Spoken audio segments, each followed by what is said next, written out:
Hey, I'm Creech and this is Creech and Cars. You don't have to pay very close attention to what's going on in the automotive industry to know that Chrysler is in dire straits and has been for some time now. With only one model left on sale, the classic marquee is now quite literally on its last leg. In the wee hours of Tuesday morning, Chrysler revealed the Halcyon Concept and detailed its plans for the near future, guaranteeing a new model, which will be the brand's first EV, by the end of the year. First, let's start with the Halcyon Concept, which many people, myself included, thought would be the brand's all-new electric model that would be pretty close to production by now. But what we got instead was not just a concept, but a visionary concept. I want to emphasize the difference because the Halcyon you see serves only as inspiration and direction for the design and image of the brand. It's not anywhere near production, and there's no intent of ever producing the Halcyon. The Halcyon does boast some really interesting and thought-provoking features like limitless range,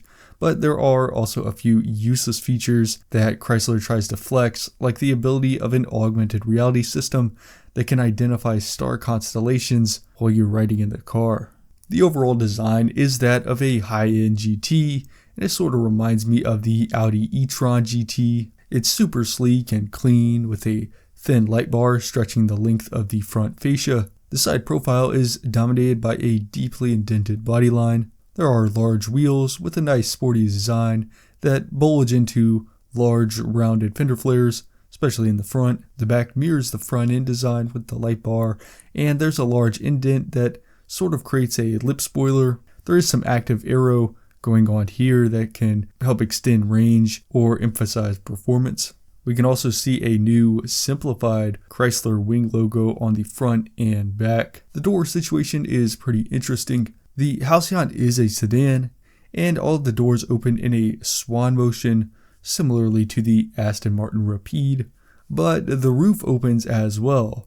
It's kind of like a little targa top piece that opens upwards, so you'll have more head clearance when entering and exiting the vehicle. I'm scared to say the S word on YouTube, but the rear doors are rear hinged as well, so it gives it more of that high-end, ultra-luxury appearance. The interior isn't all that interesting as it's very minimalistic, even for an electric car. The main highlights are the spokeless steering wheel and a very large infotainment screen that has a portrait-style orientation that I don't really like. The seats are different and unique, although they don't look particularly comfortable, to be honest.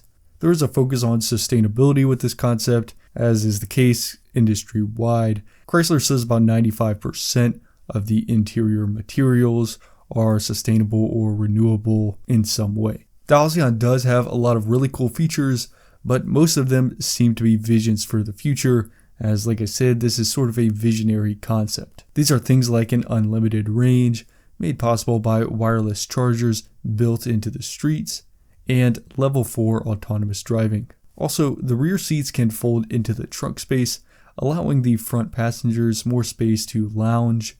The Halcyon would be built around Stellantis' 800-volt platform and use a lithium-sulfur battery that would have less environmental impact than lithium-ion batteries. So, the Halcyon is the vision for the future, but Chrysler does have something in store for the nearer future. While Chrysler has made it a point that the airflow concept would not reach production, all signs are indicating that Chrysler's next new model will be a midsize or sort of larger midsize electric SUV. While it might be different in many ways from the Airflow, which was more of a compact SUV, I think it's safe to say it will have much more in common with the Airflow than the Halcyon. It will likely be a sister model to the upcoming Jeep Wagoneer S. I made a video about the Wagoneer S several months ago, and a lot more information has come out since, which also sheds some light on the new Chrysler SUV. This new SUV will be built on the STLA or Stella large platform with the 800-volt architecture. This would make it, again, a mid-size to sort of a larger mid-size SUV. It will be pretty much the same size as the Wagoneer S. Think maybe something around the size of the Chevy Traverse. Chrysler's SUV would have all-wheel drive, at least as an option, if not standard. The top trim level of the Wagoneer S is said to have around 600 horsepower, and I think that would be reasonable for the Chrysler model as well when equipped with a dual motor setup. A cheaper base model starting around $60,000 to $70,000 would produce somewhere around 300 to 400 horsepower with one motor. It should have decent range at around 350 miles per charge. The interior should be quite nice as well, and this really presents an opportunity for Chrysler to not cut corners on the interior with its typical faux luxury and cheap materials, and instead have a luxury EV that's a solid value on paper. That would give it a chance to compete with things like the Acura ZDX and Fisker Ocean. Chrysler plans on having a fully electric lineup by 2028, and the CEO has said that the company sees a strong future for the minivan. This means we can expect to see an electric version of the Pacifica in the near future, and that the current Pacifica will likely be the last gas-powered car Chrysler will sell. The Pacifica did sell well last year, so I think the current generation will continue a little longer with the gas and hybrid options, and then the next gen Pacifica will be fully electric, and maybe even the first fully electric minivan to hit the market here in the US. At the end of the day, I think we're all wondering how much time Chrysler has left. While it might seem obvious that unless Chrysler has a phenomenal near production concept up its sleeve, the brand will just continue to fizzle out, but I don't think that's necessarily the case. As a member of the Stellantis conglomerate, the Chrysler brand still has a firm footing to stand on for some time now. That doesn't mean I think Chrysler will make a comeback, but we should differentiate it from smaller companies and startups that quickly run out of funding and resources